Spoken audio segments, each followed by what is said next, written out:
कुरान की रविश क्या है। मसलन हजरत आदम से फरमाया इस दरख्त के करीब न जाना, तो चले गए।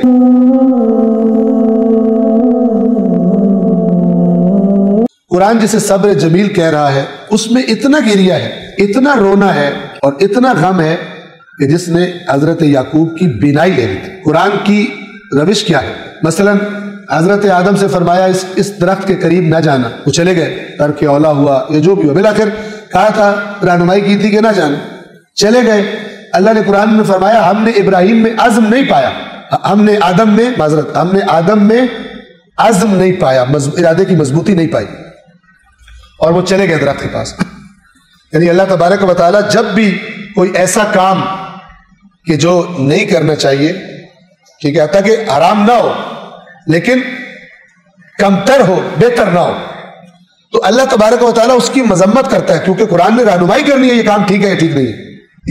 अगर याकूब अलैहिस्सलातु वस्सलाम का इतना ज्यादा गिरिया कोई तजाद रखता होता सब्र, और सब्र भी सब्र जमील, अगर कोई तजाद रखता होता तो अल्लाह ताला जैसे हजरत आदम के बारे में फरमाया हमने आदम में अज़्म नहीं पाया, यहाँ पे याकूब से भी कहते हैं कि याकूब ने कहा तो था कि मैं सब्र जमील करूंगा, लेकिन रोता ही रहा। बस रोना, गम की वजह से रोना सब्र जमील के हरगिज मनाफी नहीं है, उससे कोई तजाद नहीं रखता। वरना रविश कुरान यह है कि मजम्मत करनी चाहिए थी कि याकूब ने सब्र का दामन हाथ से छोड़ दिया।